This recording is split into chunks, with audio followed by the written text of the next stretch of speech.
Eguerdi on deneri, eta mila esker gaur gurekin egoteagatik. Hau da, bigarren edo laugarren mahai ingurua, eta gaia da Mugaz gaindiko esperientziak, experiencias transfronterizas ferroviarias en el ámbito de la Unión Europea. Y contamos con nosotros con una serie de expertos que tienen experiencia en lo que diría yo los tres grandes bloques del tráfico ferroviario, ¿no?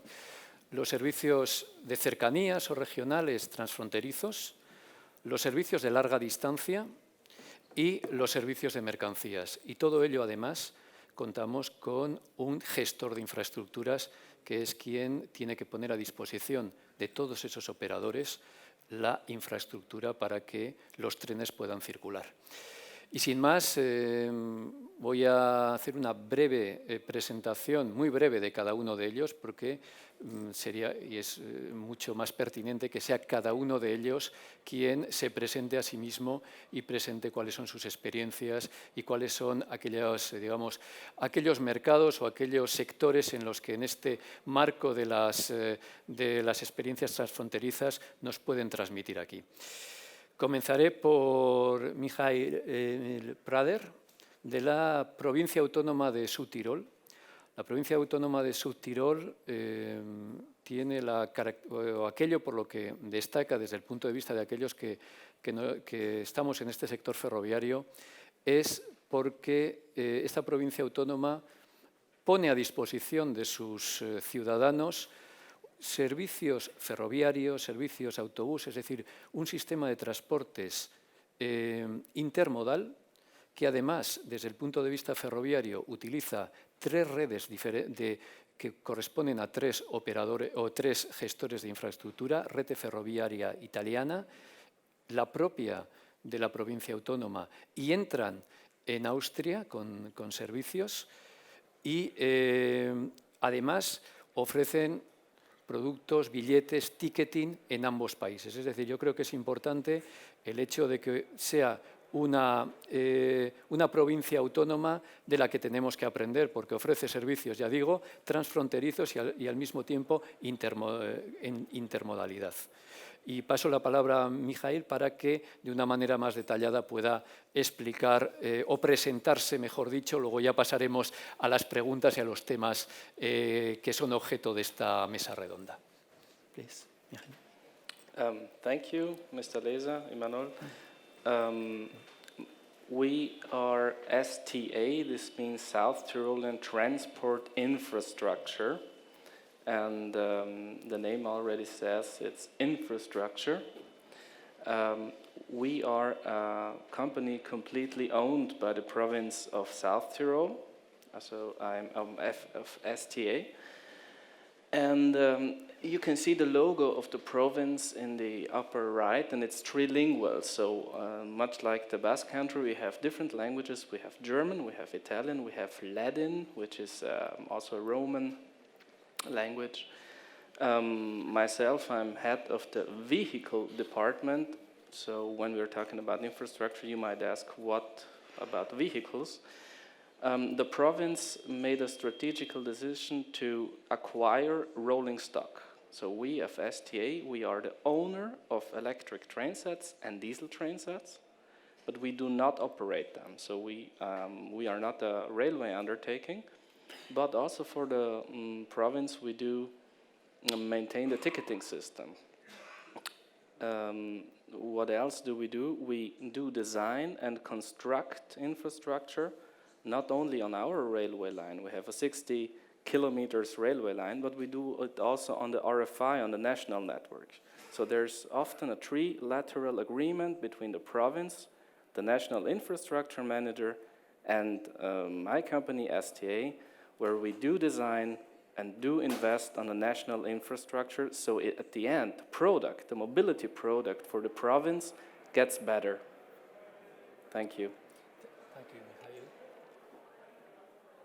Ahora pasaré la palabra o presentaré a Lisea. Lisea es el gestor de la infraestructura de la nueva línea de alta velocidad entre Tours y Burdeos, en régimen de concesión. Es un caso cercano a Euskadi, porque yo creo que prácticamente todos o la mayoría alguna vez hemos utilizado el tren para ir a París. Bueno, pues una parte de la infraestructura de alta velocidad para ir a París está gestionada por LISEA, que es un partenariado público-privado, y que en este momento pues paso la palabra a Hervé Lecañec, presidente de LISEA, para que nos haga una presentación de él mismo, si quiere, y también de la compañía que representa. Merci. Donc l'ISEA, c'est le concessionnaire à la ligne à grande vitesse qui relie Tours à Bordeaux. Donc vous voyez sur la carte qui va apparaître. Donc on est un gestionnaire d'infrastructure sur la partie qui est en rouge en trait double, donc entre Paris et Bordeaux. Et donc cette ligne, elle permet de relier le sud-ouest de la France au nord de la France et se reliera très bien sur le Y basque à terme. C'est un contrat de concession qui a été signé en 2011 pour 50 ans, un investissement total de 7,7 milliards d'euros et une mise en service en juillet 2017. Le risque trafic est entièrement supporté par l'ISEA, c'est-à-dire que toute la recette de l'ISEA, c'est les redevances de circulation payées par les trains qui circulent. Il y a eu de grosses opérations environnementales autour de cette ligne, puisqu'il y a eu 3800 hectares de mesures compensatoires environnementales, et on a beaucoup de parties prenantes, puisqu'on traverse 2 régions, 6 départements et 113 communes. Voilà. Merci, Monsieur Lecañec. Y siguiendo esta ronda de presentaciones, está con nosotros Jacques Coutu, director del Corredor Ferroviario Atlántico de Mercancías. El Corredor Ferroviario Atlántico de Mercancías es una organización, ente, es difícil encontrar igual la palabra, que engloba a los gestores de infraestructuras del Corredor Atlántico, es decir, de Alemania, Francia, España y Portugal. Y entre el interés que tiene o aquello que aporta este corredor ferroviario atlántico de mercancías es precisamente la atribución de capacidad, atribución de surcos a trenes internacionales de mercancías que atraviesan esos países o más concretamente los ejes prioritarios o el corredor ferroviario atlántico a lo largo de todo ese corredor atlántico. Y sin más, le cedo la palabra a Jacques Coutu para que se presente y presente un poco más cuál es la misión, los objetivos y el propio corredor ferroviario atlántico de mercancías. Gracias, Manuel. I am Jacques Coutu. I'm the managing director of the Atlantic Corridor. This rail freight corridor was implemented following EU regulation approved by European Commission in 2013. So we are 4 countries involved. We have created a EEIG, European Interest Grouping, and composed by the 4 infrastructure manager, SNCF Réseau, IP in Portugal, ADIF, and DBNet. So we are actually a corridor around 6,200 kilometers, so it's a very, very long corridor. We are offering capacity for this annual timetable. So for 2020, for example, we offer actually 10 million past kilometers for international train running around 2,000 kilometers, between 500 kilometers and 2,000 kilometers. This capacity is offered, and we expect from the railway undertakings or authorized applicants to get this capacity in one-stop shop. We have actually a one-stop shop for the corridor located in Madrid. It's our Spanish colleagues who are in charge of this one-stop shop. In 10 million kilometers past kilometers is like more or less 10% of the whole traffic of freight in Spain plus France. Spain plus France around 90 million kilometers running, so you can imagine the volume of capacity. And in 2018, we more or less have 15.5 thousand kilometers who run in the full corridor and connecting the three borders. It's more or less our business, and we are involved, of course, with the infrastructure managers, the member states, European Commission, and, by the way, whatever undertaking and terminals like ports or like Escotrain, for example. We expect a lot of freight traffic on the new line, and Iwasca and connecting to France and Europe. Thank you very much. Thank you, Jacques. Y siguiendo con esta ronda de presentaciones, tenemos a Juan Montero. Juan Montero es profesor titular de Derecho Administrativo de la UNED y part-time profesor en la Florence School of Regulation en Italia. Es un experto en todo lo que corresponde a la liberalización, regulación ferroviaria, etcétera, el que conozco. Lo puedo decir, pues me dio en un curso en la Fundación sobre el título habilitante de la línea de Levante, cosa que ya dejó de aplicarse, pero bueno, ya dicho de alguna manera, creo que Juanjo es una persona experta desde hace muchísimo tiempo en lo que ya hemos visto en cuanto a privatización o liberalización y lo que está por venir en el futuro. Sin más, paso la palabra a Juan Montero para que extienda esta breve presentación. Yo, obviamente, desde la universidad no tengo un proyecto que presentar, no pertenezco a una organización que esté desarrollando una actividad. Mi labor, quizá un poco más como universitario, es provocar, lanzar algunas ideas para provocar. 3 ideas muy breves, ¿no? Estamos hablando de servicios transfronterizos. Servicios transfronterizos, largo recorrido de pasajeros. Tradicionalmente lo que había era una cooperación, pues había monopolistas a cada lado de la frontera y lo que había era unos proyectos de colaboración entre esos operadores monopolísticos, que era exactamente lo mismo que pasaba, pues no sé, con los servicios postales, pues había que coordinar los servicios a cada lado de la frontera. En telecomunicaciones había unos acuerdos entre los gestores del monopolio a cada lado de la frontera. Con la liberalización eso está evolucionando, hay incluso, no es que estén prohibidos estos acuerdos, pero empieza a haber una cierta sospecha y desde la normativa comunitaria lo que se prefiere son pues, soluciones más de mercado. Empieza a haber también una entrada pues, del operador francés en España, del español en Francia, del italiano, y estos proyectos tradicionales de colaboración, pues un poco la vocación es que vayan dando lugar a operaciones más privadas, de competencia entre los operadores. Insisto, no es que esté prohibido la colaboración entre operadores, pero empieza a verse con cierta sospecha.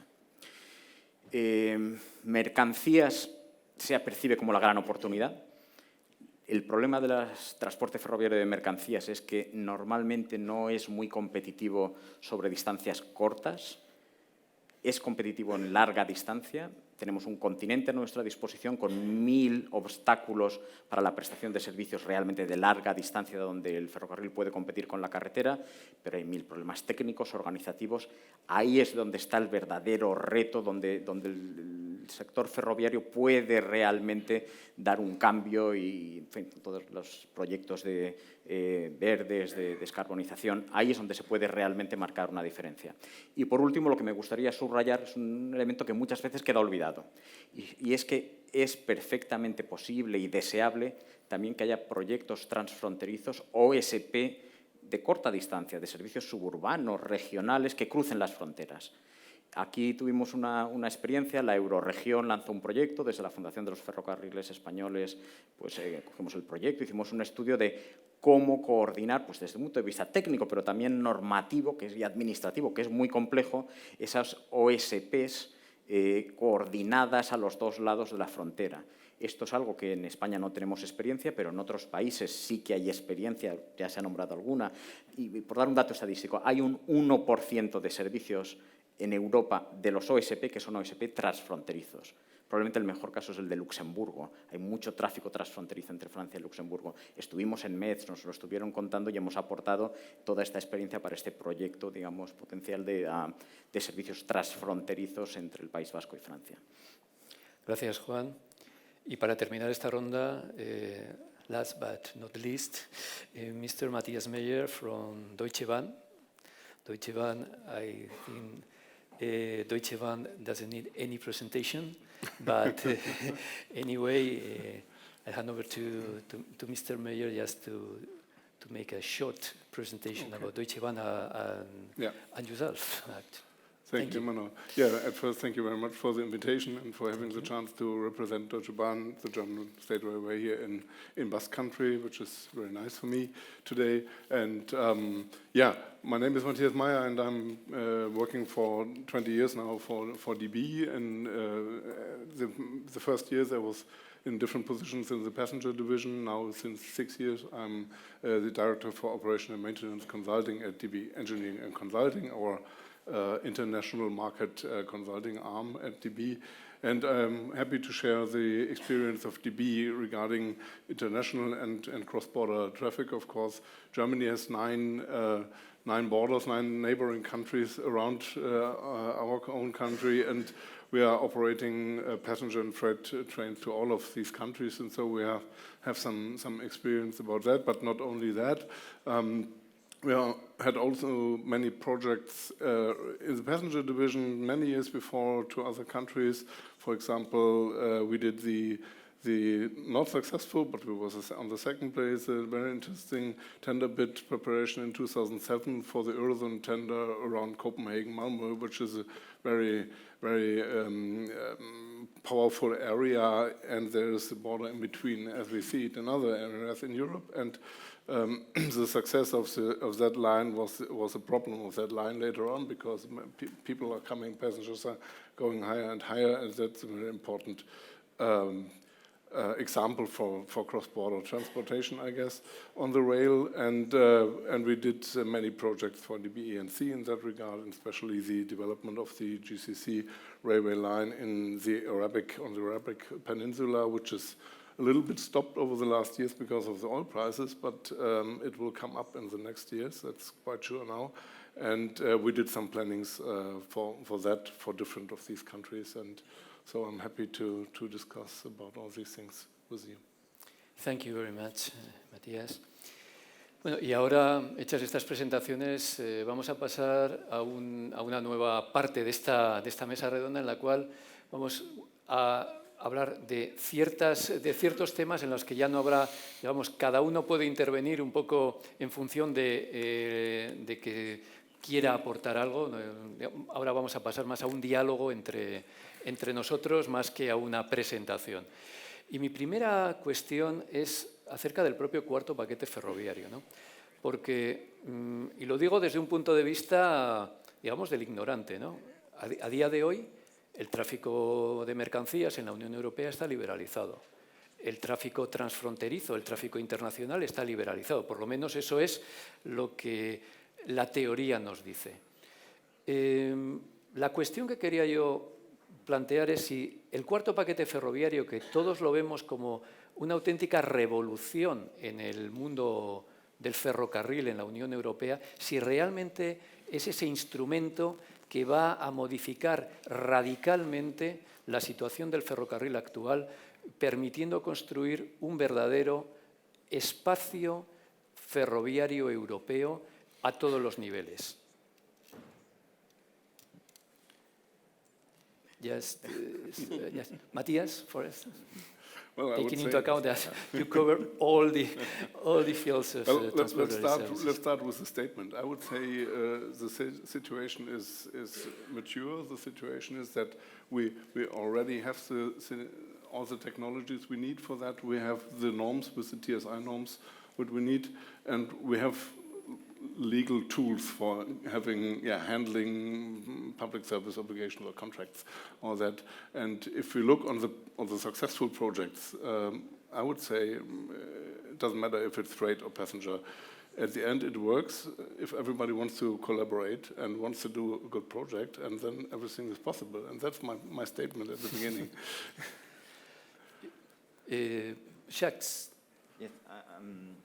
From my side, I have the feeling that for freight, I think it was a good opportunity. But at the end, there is a lot of competitiveness between the RUs. And what happened at the beginning, of course, the big RUs take concurrence with historical RUs in the countries. And at the end, the volume of train kilometers are more or less the same or have decreased after the economic crisis.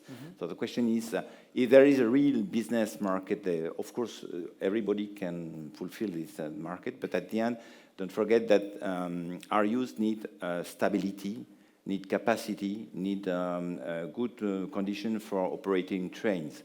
So it's our job as IAMs to try to find this solution for them. And probably the traffic could increase and the competitiveness will run really. But the situation in freight is more or less this actually. I think in Spain, the percentage of private companies running on the network is around 30%. In France, it's around 35% in train kilometers.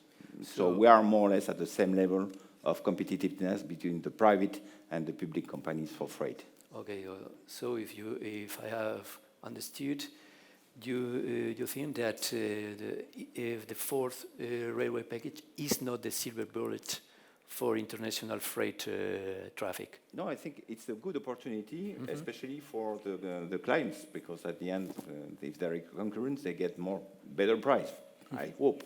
At the end, I am not sure that the traffic will increase too much. It will be like it was for freight, probably it will be a long history. Okay, thank you. Yo quizá, a ver, quizá pues un poco paradójico porque siendo el profesor de Derecho voy a ser muy importante, pero además es que como conoces la ley y sabes el cuarto paquete qué significa en comparación con lo anterior y sobre todo lo que he dicho, el ignorante, ¿no? Que soy yo, que dice, bueno, vamos a ver, pero si ya está liberalizado mercancías, ya está liberalizado el tráfico internacional, el cuarto paquete, no le hacemos ni caso. Pues es un poco paradójico porque siendo profesor de Derecho, lo que voy a decir es que el derecho puede ser importante, el cuarto paquete es muy importante, pero el impacto al final que tiene un documento, que no deja de ser un papel, en la realidad física es limitado. Y yo creo que las expectativas hay que gestionarlas. Yo creo que el cuarto paquete, a efectos de tráfico transfronterizo en concreto, da unas medidas profundiza en la creación de ese espacio europeo, de interoperabilidad, de armonización, pero realmente la modificación de la realidad física y de los obstáculos físicos no se va a modificar por el cambio en la legislación. Ni un cambio de la legislación va a poner a disposición de los operadores la financiación necesaria para hacer todas las transformaciones que se requieren. Ahora, al mismo tiempo, sin esa armonización, sin esos instrumentos de interoperabilidad, tampoco va a ser posible la transformación física necesaria. Yo creo que en mercancías en concreto se han dado pasos muy interesantes en los últimos años de interoperabilidad. El ejercicio de los corredores, por ejemplo, yo creo que ha sido un ejercicio muy interesante de armonización, de colaboración. Pero al mismo tiempo yo creo que es muy claro que no es suficiente, que la armonización está llevando, sí, se intentan definir normas, estándares comunes, pero luego en la práctica siguen habiendo adaptaciones nacionales, los corredores funcionan, pero estamos creando una especie de creación de estancos entre los diferentes corredores, igual habría que ir a un modelo de armonización entre corredores, y yo creo que es muy importante al final. Yo creo que en mercancías, tráfico transfronterizo, larga distancia, creo que los incentivos no están bien alineados. Y sin incentivos bien alineados, los jugadores no apuestan realmente por la modificación necesaria para llegar a ese objetivo final de multiplicar el tráfico que se gestiona por el ferrocarril. In our experience, so let me rephrase it. All the projects we have, the transporter and the regional services have been implemented before the fourth railway package was completely drawn up. So the idea to run hourly, every hour, to Austria and have interconnecting services, to have a common ticketing, or just to accept tickets from each other, not operator, but public entity, had also always been drawn up before the fourth railway package. What we see is a technical pillar in the fourth railway package, which becomes more and more important from our point of view. I'm currently procuring train sets, and I see that a lot of national, even notified technical rules are being put away with. And this is money. This really is money. there is TX Logistics, which is a Trenitalia-owned company, but essentially is German. They have trains which run from Padborg on the Danish border to Italy. And they traverse 1,200 kilometers, Germany, Austria. They come to the Brenner station, to the border station, and they need to have a brake test there. So, okay, there's not really much mountains from Padborg to the Brenner, that's true. But still, we have to ask ourselves if not only technical rules, but also these hidden rules have to be further cancelled. And if you ask our company, if you ask our province, it's a clear yes. We have to continue to eliminate technical and operational rules and to harmonize the operation of the train sets. So the answer, if the fourth railway package is the solution, is probably a knee, because we have to implement it in a certain sensible way, as the two colleagues already said.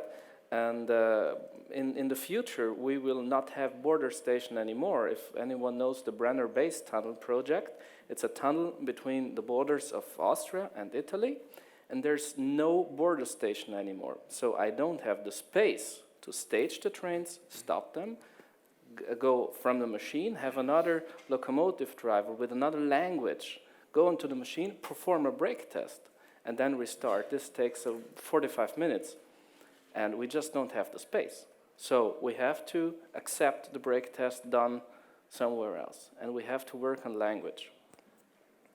There's not really much Italians speaking German, and there's very few Germans speaking Italian, but everyone knows English. So let's think about this. And this is not coded in the fourth railway package. But in the end, we have to ask ourselves if we, railroaders, are more stupid than airline pilots which speak English. It's a very simple question. Are we able to have all the control rooms with people speaking English? Are we able to produce a legally sound and fixed operational rule in the other language? Because this is always also a question, because then somebody says, yeah, well, but the rules are only in Italian or in German or in French or in Spain, and only these are legally binding. This cannot work. So the fourth railway package probably is a basis to implement it in a sensible way. Okay, thank you. So, I have, before coming back to the question, to issues raised by Michael, I would like to ask directly to Mr. Lecagnac about the traffics from your boosting, or you are looking for, between Bordeaux and Brussels or London. Because we are talking of international transborder services. Yes. Do you give us some details about the problems or the issues you find when developing this kind of traffics? So, as you see, Lysia is just a small part of a long international route. But being a new actor, we come with a new way of looking at things. But we have to work with all the other infrastructure managers, so whether it's SNCF Réseau or Eurotunnel or High Speed 1 in the UK to go to London. And we put together working groups, and we each come with some ideas, and we do a one-stop shop, like in freight, to be able to go and see a railway undertaking that could run trains from end to end. So we have some difficulties, for example, linked to the fourth railway package, because it's difficult to find an operator that has trains that can run from London to Bordeaux, because it goes through so many different systems. And the comparison with airlines is that nobody can set up a company, lease a train, and run the train from a place to another. So it's a very strong barrier to entry. With the UK, you also have border controls that we have to set up in Bordeaux. So we also have to make sure that we have a market and that we can invest money. So we look at it from a business perspective and see if we can find investors who would be interested to join the infrastructure managers to contribute to the investment that's necessary to do this link. And then the rolling stock is a big issue for the availability, because all the existing operators, they have their own rolling stock that is already used full-time on their routes. If they want to test something new, they need to add rolling stock, and sometimes they can do it for a short period of time. We can see that it is successful, and then they tell us, now we have to stop because the rolling stock has to be used elsewhere. So it's very important that we find a solution to make a rolling stock available and places where we can maintain it far away from where the people are located. Because European legislation, the railway packages, comes with new rules for homologation at the European level. For instance, the one-stop shop at the European Railway Agency. Do you think that homologation will be, or the fourth railway package will make easier than nowadays situation, the homologation at the European level for rolling stock, staff, as Michael has mentioned? What do you think about that? I think it's a step forward. After forward. There's been some progress, but we're still very far away from having something that works well. And if you look at the Italian operator who's trying to homologate rolling stock to run in France, it can take between a year up to 2 years just to do. And it's so close. Look at the train, they're the same, and the process is very long, and you need to find places where you can run the trains to do the homologation process. And then when you want to buy slots to do your homologation process, you're told the slots are not available because there are commercial services all day long. So there are so many issues that have to be solved, but it's a step forward, and we need to identify really how to work in an efficient way to go as quickly as possible. Okay. I would say that we are in a transition phase. Maybe it's a little bit the same situation than Michael told us about the operational rules and all that things. It's the same with the homologation. In Germany, 4, 5, 6 years before, we had a horrible situation regarding rolling stock homologation. Everything, each project was extended for 3, 4, 5 years. It was a horror. But now it's much better in Germany, but for the European, for the cross-border things, it's not everything is solved, and so. But we are in the process of coming more and more to these international, to these European regulations. And if we are successful at the end and fulfill that and complete all that, then we are on a good way. But we will need some more years. Yeah. I think for freight we have a very good example with national safety authorities of each country, because we are actually working in order to simplify the authorization to run a train in a cross-border section. So that means actually you need a level B1 and different things in order to run a locomotive. But if you have a license in one country, you need to have the same license in the other one. So we are simplifying with the National Safety Authority is the first point. And second point about English, it's very funny because it was decided at European level that the National Control Center of the IMs need to speak English 24 hours a day. So we're implementing training session at the Atlantic Corridor level, and it is operational actually between the 4 countries of the Atlantic Corridor, but all European National Control Center need to speak in English between IMs. The next steps will be to speak between IMs and RUs, and it's another story. It will take a long time. Okay. Yo, para Juan, tendría una nueva cuestión, también relacionado con el cuarto paquete, y es la coexistencia o la evolución de lo que incluso has hecho en tu introducción, una mención a ese tema, el tema de las OSP, obligaciones de servicio público, actualmente, que son más una cooperación entre operadores tradicionales y lo que nos puede deparar el futuro con la entrada en vigor de las diferentes regulaciones europeas. Trabajamos juntos en ese proyecto de la de los servicios transfronterizos entre Euskadi y Aquitania y vimos trabajamos, él trabajó, nosotros lo que hacíamos era recoger los frutos de su trabajo, pero en cualquiera de los casos lo que quiero decir es que si puede haber una evolución, tanto como OSP, con esa regulación de OSP, como incluso, aunque no sea exactamente una OSP, caso, por ejemplo, de la provincia autónoma de Südtirol que entra en Austria, ¿no? Si puede haber ahí cambios a mejor con la legislación europea, más ágiles, cómo coexistir con lo ya existente también, con los OSP ya existentes, ¿no? A ver, ahí, pues, en la legislación hay un elemento interesante para empezar y es que en el reglamento 1370 hay una referencia expresa a OSPs internacionales, o sea, a servicios.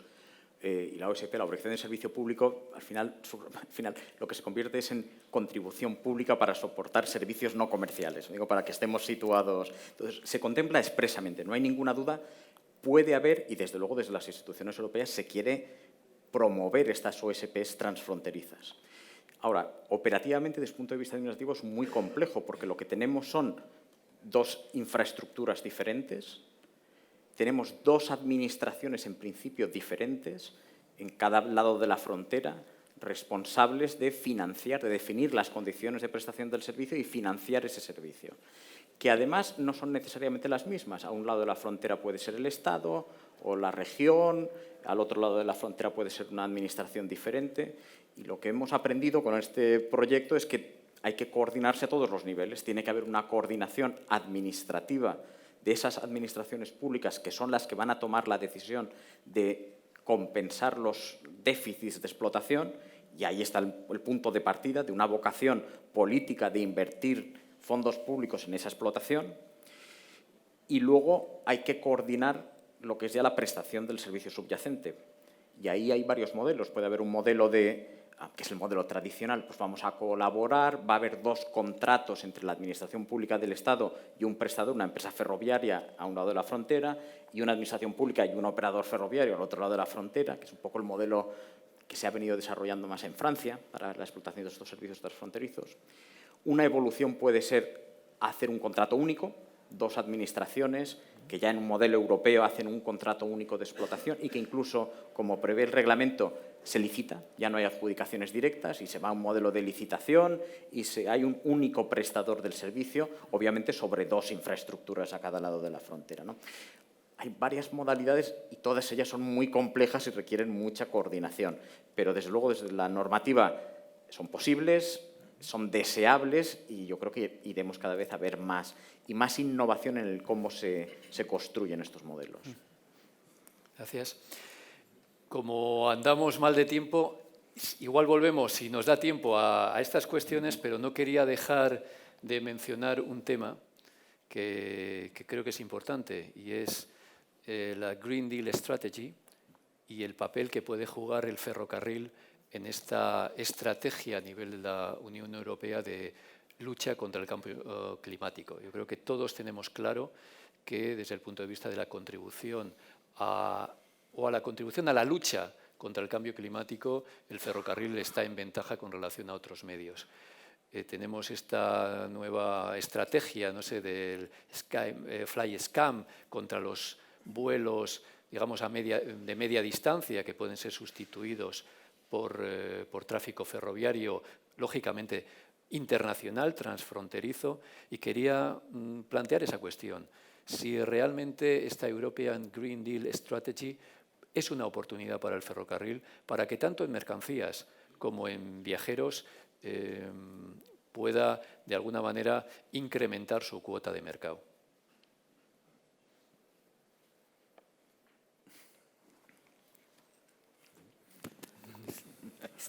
I can try to start.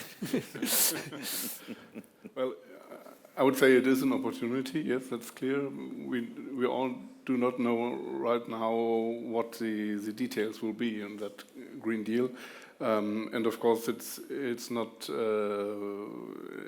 that it will be an easy job, and it's not that it will be a cheap job. And the politics really have to shift much money to the right direction to bring things in development. So as an example, right now from this or the last week, we are very happy in Germany to get some more funding in the infrastructure from the federal government now for the next 10 years. We signed that contract. That's very good, and that's of course the basic fundament for such a development. Yeah, without the right funding in the infrastructure, especially, we won't come to that modal shift which we need for the Green Deal, and we need it. That's very clear. And yeah, and so the opportunity is there. The idea is good. Now we are waiting for the details, I would say. Sorry? On the regional level? Yeah, okay, thanks. On the regional level, I think the integration with the other operators, by that I mean bus services and also touristic operators, is very important. We need to sell one ticket to the guest, to the tourist, where he doesn't really think about going to skyscanner.com, because he has another, a trainscanner.com or .eu, where he can have one ticket which goes from his door with the next bus to the tourism, to his hotel in the South Tyrolean Alps, for example. I think there we have to work also a little bit and integrate all those modes. Okay. And of course, for big cities, we need to solve the problem of the last mile as well in the cities with all transport modes, with shared bicycles and whatever it is. Yeah, it all has to be from one platform. That's the only solution the people will accept in the future. And so everything has to be integrated for getting the right product for the passenger at the end. And then if we have the funding, then we can have some success on that regard. Yo quizá quería hacer un poquito de Pepito Grillo. Las empresas están deseando y tienen políticas internas de fomento de shift to rail, de utilizar más el transporte ferroviario. Mercancías, estoy centrado, yo creo que es donde está la gran oportunidad. Y hay que reconocer que el sistema ferroviario no está cumpliendo. No da los niveles de calidad necesarios para que las empresas hagan ese shift to rail. Es verdad que es muy complicado, o sea, no es obviamente por una falta de voluntad, es muy complicado. Pero yo lo que creo es que los incentivos ahora mismo no están muy bien alineados. Por ejemplo, pues hay en general una priorización del tráfico de pasajeros frente al tráfico de mercancías, que hace que cada gestor de infraestructuras en su trocito de la red, congestionada, como están mucho la red, sobre todo en Centro Europea, para hacer los grandes trayectos, pues al final, en cuanto hay una incidencia, pues la priorización es el tráfico de pasajeros, y quizá pues hay que empezar a pensar en si realmente hay capacidad para hacer este shift to rail, para cumplir los objetivos. Yo creo que tal y como está, no. Hay que invertir probablemente en más infraestructura dedicada para mercancías. Hay que definir bien los incentivos para los gestores de infraestructuras para que realmente permitan luego a las empresas ferroviarias cumplir con los compromisos de entrega que no se están cumpliendo hoy en día. Y quizá hay que coordinar mejor y empezar a pensar en un coordinador de tráfico a nivel europeo con mayor capacidad para mercancías. Sin todo esto, tal y como estamos hoy, difícilmente realmente va a ser posible un shift to rail en mercancías que realmente marque una diferencia. No sé si he sido igual un poco...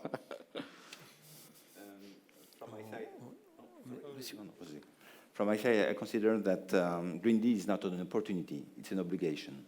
That means we need to change. We need to have climate change for sure. The question is, how is effective a passenger train running in an urban node for these things, or a freight train crossing 1,200 kilometers? And it's really a big deal that we have to find in the near future if we want to increase the modal share of our freight, not only for long distance, but for national, probably for cross-border freight. If we want at the same time develop a lot of urban traffic or cross-border traffic, because at the end, this is a big equation that we have to resolve. Success of a passenger train is also how you coordinate long distance with regional trains, and the success of the one makes the success of the others, and they are not competing or they are not independent, they are very much integrated. No, parece que andamos de tiempo un poco limitados, pero no quería dejar la oportunidad de hacer...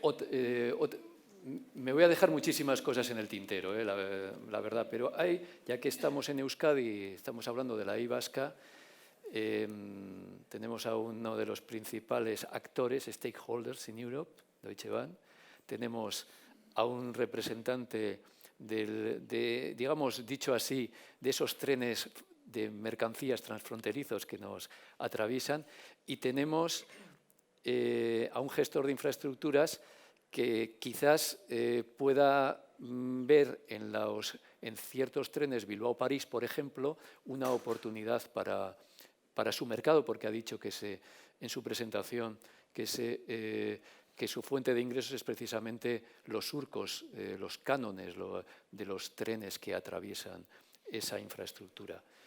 ¿Cómo ven ustedes lo que la I vasca puede suponer en cuanto a incremento de tráficos, tanto de viajeros como de mercancías, transfronterizos una vez que la I vasca esté inaugurada? I think it's a good opportunity for us. We're north of Bordeaux, so first you have to go at least to Bordeaux and then north of Bordeaux. But because you're going to have your train based in the Basque Country, it's not far away. So you will be able to come to France. Your trains will be homologated to run into France, and we will have the opportunity to test some services up to Paris, because it will be very easy for you to run as a test, because you have the equipment. It can be maintained in your local base. It can go up to Paris, come back. If it's not successful, you can stop. If it's successful, you can increase it. So for us, it's also a very simple opportunity to test the market and see if the opportunity is there. And it's not possible today. It will be possible when you exist. Okay. For freight, it's clear that we expect the commissioning of the new high-speed line in Vasca, because we have a big opportunity to develop some railroad traffic, named rolling motorway services, connecting Vitoria to the north of France or to Germany. There is a real market. There is a lot of truck who can jump on the trains. But I think it's necessary to check carefully the conditions for this traffic development. We need to find operators. I know that the French and Spanish ministry have launched a call for applicants, and we are waiting for the results. And I think it's very important that we can, with this new line, develop this kind of new services named rolling motorway services. I think it's a good opportunity here. Sorry, Matthias, but we're out of time. No quedaba más que terminar agradeciendo. No sé si podrías, la última diapositiva, una diapositiva final, que es la primera además que ha aparecido. Ya para cerrar, si es posible ver una diapositiva, ya para cerrar. Bueno, y mientras la vemos, agradecerles a todos ustedes su presencia aquí, agradecer sobre todo a las personas que desde Südtirol, desde Burdeos también, desde Valencia y desde Alemania han aceptado esta invitación. Y nada, nos quedamos, yo por lo menos, con la pena de no haber podido preguntar más cosas a los interlocutores, pero bueno, esperemos que otra vez será. Muchas gracias, eskerrik asko. Muchas gracias.